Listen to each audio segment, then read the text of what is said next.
a couple of options will come down for you. I would suggest that you skip option 1, option 2, because if you know how SEO works, usually the first 2 hits on Google are ads, sometimes the 3rd hit as well. So I suggest you skip 1, 2, 3 and just start from the 4th option that Google gives you and start clicking open those tabs. So for this application, we will be applying for a master's in data science, and you can see that on the left-hand side, they have key information for you.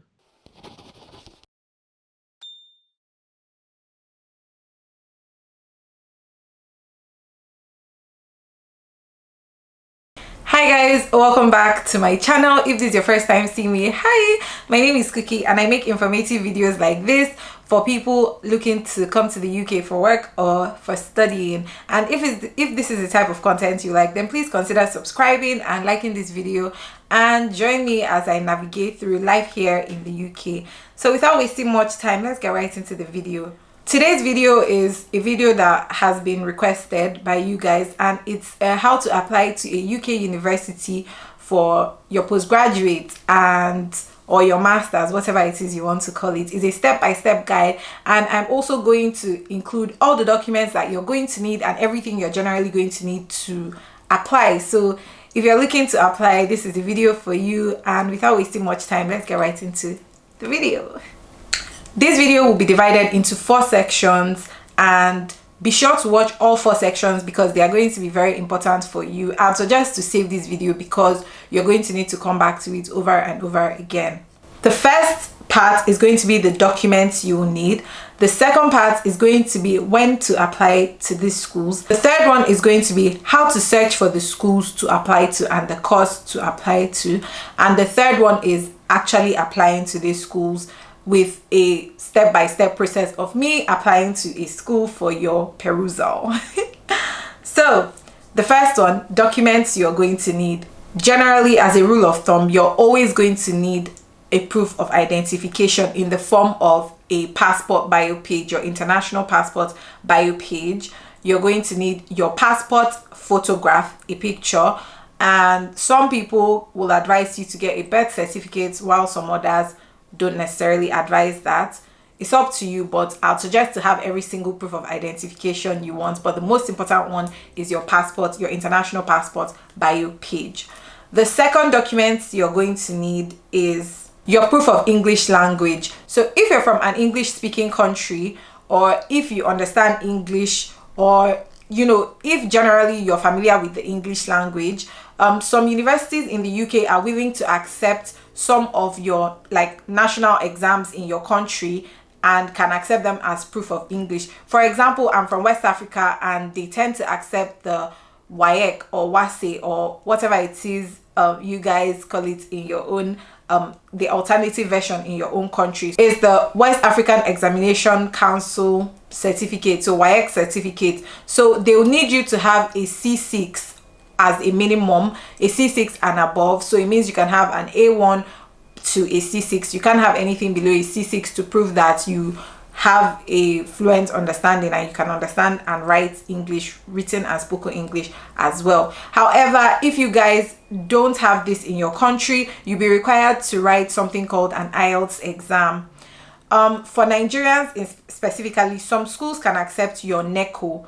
NECO is the national version of the WAEC. WAEC is for the entire West Africa, while NECO is specifically for Nigeria as a country. So in your various countries, if there's an alternative like that, you can check out to see if the school you're applying to will accept that, or else a standardized version is just to write your IELTS exam. The third document you're going to need is the evidence of undergraduate studies or evidence of a BSc degree. So because this is a postgraduate that you're applying for, you're going to need to prove to them that you already had a previous degree, and this can be in form of your certificate, your undergraduate certificate, your transcript, and your statement of results. You can have all 3 of these things. I would suggest to have all 3 of them, but they are not necessarily, not every school asks for all 3 of them. Some schools ask for just your certificate and your transcript, while some schools can accept your statement of results and your transcript. It just depends. I would still suggest to have all 3 of them just to be safe. Another document that they usually ask for, or that some universities ask for,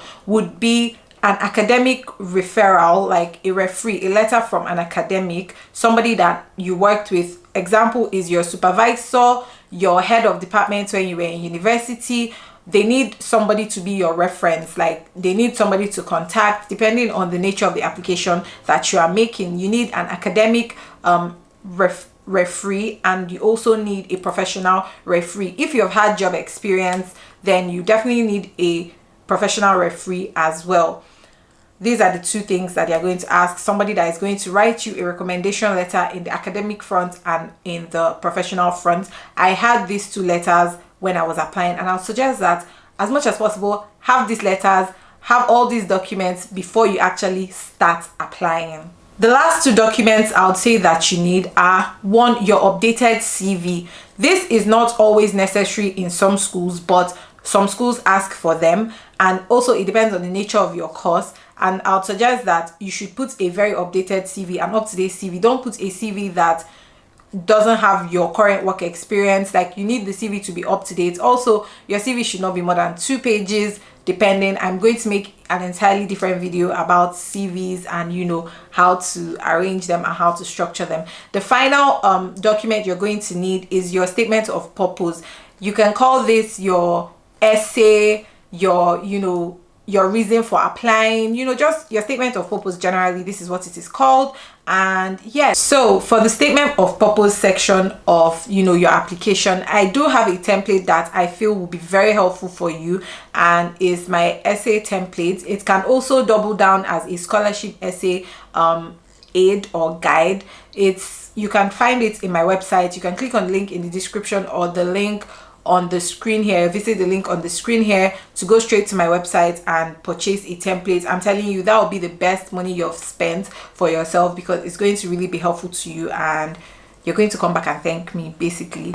These are all the documents you are going to need. So without wasting any more time, let's go to the second part of this video, which is when to apply for these schools.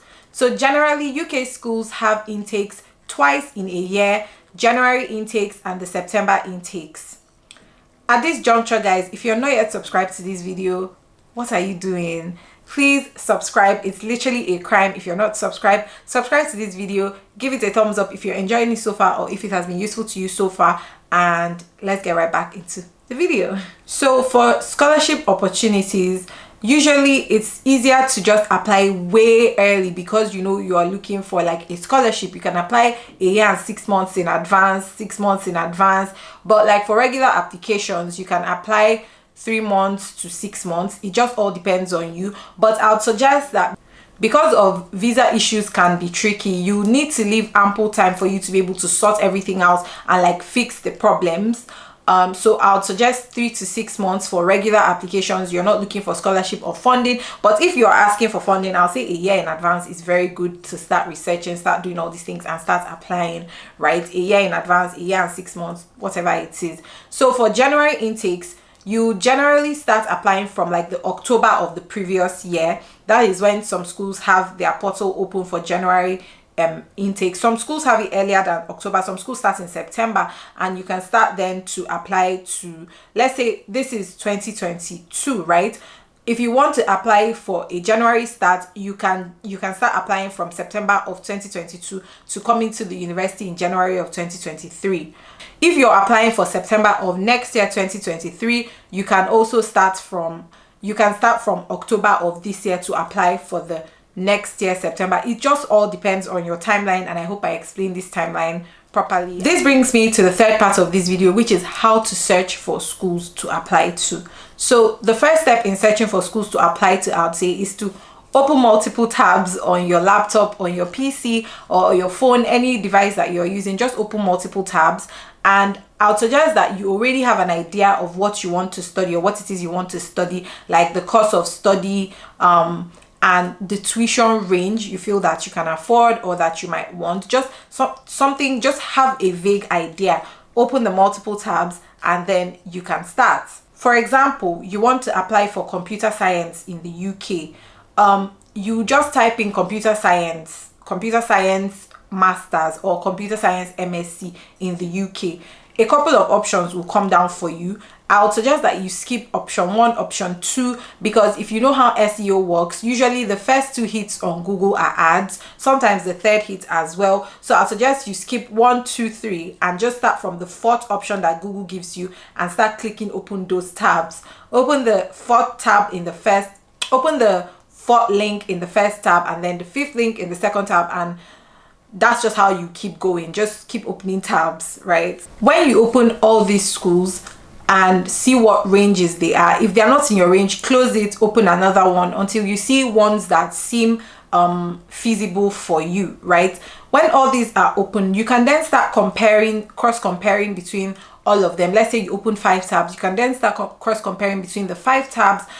You have to check the course requirements, because some schools, the first thing I'll say is to check the course requirements, because some schools might say for you to do a computer science postgraduate, you must have done a computer science undergraduate, whereas some schools can just say if you have an equivalent, you can apply.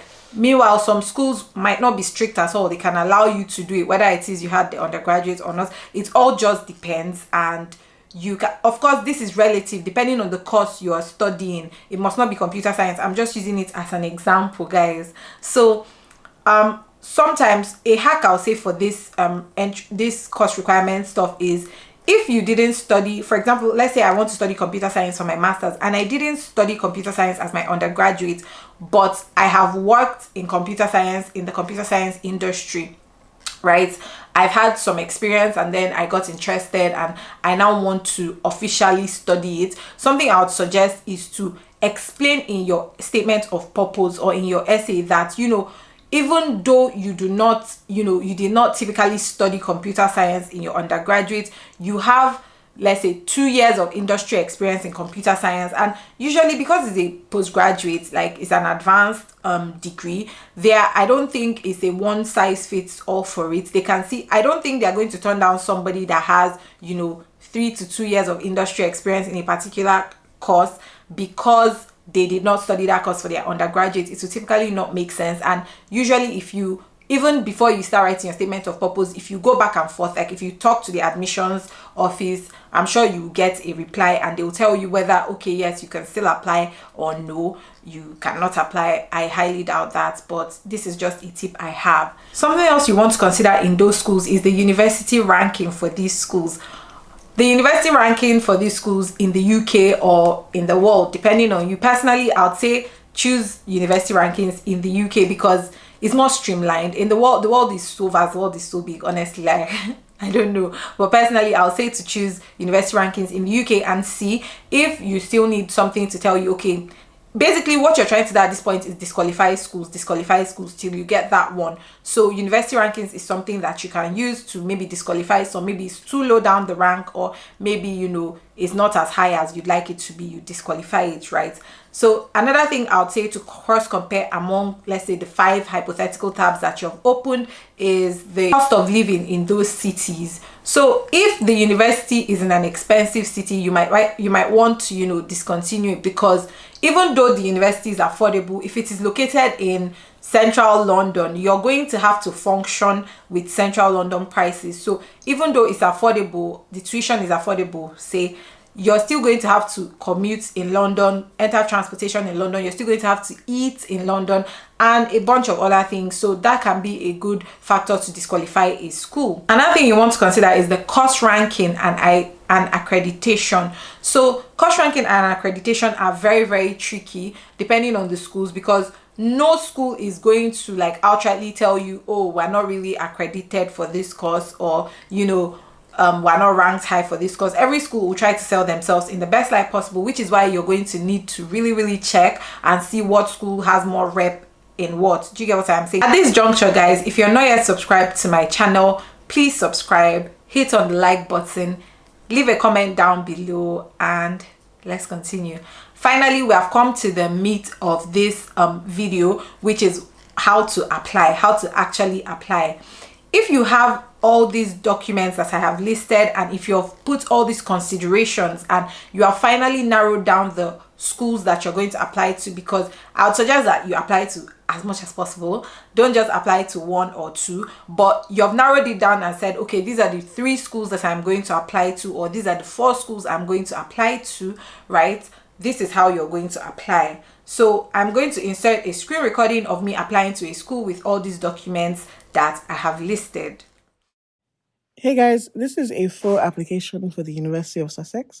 As an international student, you should go to the international student section, and that has all information on all sorts of courses that you can do. Usually on university websites, they have pop-ups for opportunities to chat with current students or staff, and they can answer any questions you have about your application. Then, since we're focusing on postgraduate courses specifically, when you click here, you can see all the master's courses that the University of Sussex has on offer. They have several sections or schools of education, if you will, that will show more specific courses when you open them. So, for example, under computer science and artificial intelligence, you have a lot of different options for master's qualifications. You guys always ask Cookie about postgraduate courses with placements, and as you can see here, the university will always specify which courses have industrial placements attached to them. So if it doesn't say the course, most likely it does not have a placement here. So for this application, we will be applying for a master's in data science, and you can see that on the left-hand side, they have key information for you. This course starts in September of 2022, and the application deadline for international students is the 1st of August 2022. Universities will usually explain a bit about the course, which is what you can see here.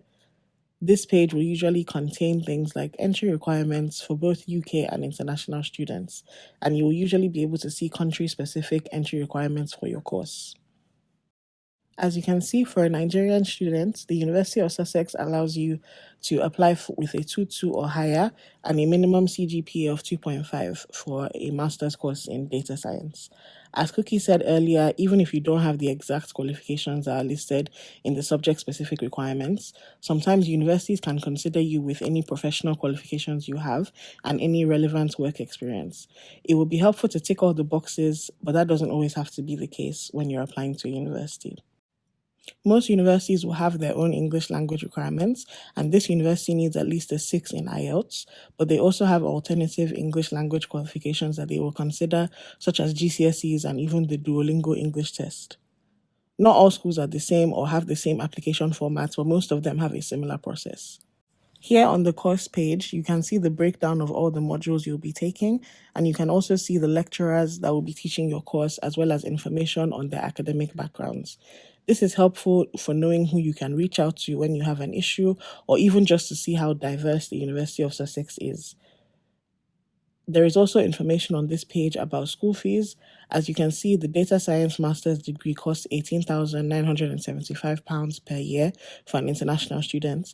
And directly below the fees, you will see scholarships. And if you're eligible for any, you can have a look and apply. You can also refer to one of Cookie's older videos where she breaks down scholarships that you can get for postgraduate study. Now on to the actual application. Most schools will have instructional pages or videos dedicated to showing you how to use their system, so make sure you look out for that as well. As a new student, you will create an account and fill in your personal information. Obviously, it's being done with an alias now just to show you how to do it. Jane Doe has a very bright future in the University of Sussex, I'm sure. After signing up, you will activate your account through your email, and then you'll be able to log in and start your application. Again, different universities have different formats, but the structure is more or less the same.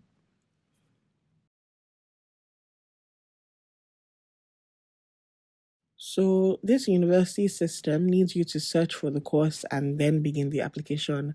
I'm not sure why, that's how it is. So Jane Doe will be doing a taught masters, and the start date is September 2022, and it's in the School of Computer Science. Unfortunately, Jane Doe was confused about what she was applying for and applied for advanced computer science, but we move on. This application the application page will then bring you to a checklist where you upload all your information pertaining to your application. As you're filling in the checklist on the right-hand side of the page, it will show you where you are section by section. I hope this demonstration has been helpful. If there's a particular school you want Cookie to show you how to apply to, leave a comment down below and she will show you in subsequent videos. Goodbye and God bless. I'll see you again. Yeah, the final part of this video is, the response time from the university, what to expect after you have submitted your application. So at the end, when your application is fully submitted, you're going to get an immediate automated response from the university, either through email saying, oh, thank you for your application, it has been received, or something of the sort. You get the automated email. However, that is not the reply from the university. Some of the emails will tell you, do not respond to this email as this is automated, so don't respond. They are just going to say, yes, we have acknowledged that we have received this application. In about 2 to 4 weeks time, you may then hear from the university directly offering you a conditional or unconditional offer. So a conditional offer is basically, yes, we give you this admission, but on the condition that you bring your transcript, or on the condition that you bring a new document or something, or on the condition that you explain more to us why you think you want to study this course, something like that. Like, that's what a conditional offer is. It's like, yes, we're giving you, but you have to fulfill this before we finally like give you fully. Then an unconditional offer is, wow, yes, we loved what you did, and here it is, unconditional. You can now start coming to our school. You just need to make a deposit or start paying your tuition or whatever it is. That is basically the difference between the two. For some universities, it might take 2 weeks. For some universities, it can take 2 to 4 weeks. So it just all depends on what school and also what time of the year you apply. Because typically, if you apply for admission during like August, during deep midsummer time, you might not get a quick response because most universities are usually on break around that period. Yeah, guys, I feel like I explained everything, and I hope you guys understood what I was saying. If this video was helpful, please don't forget to give this video a thumbs up and leave a comment for me. Subscribe and share this video with your friends. Thank you so much for watching this video to the end, and I'll see you guys in my next one. Bye, guys.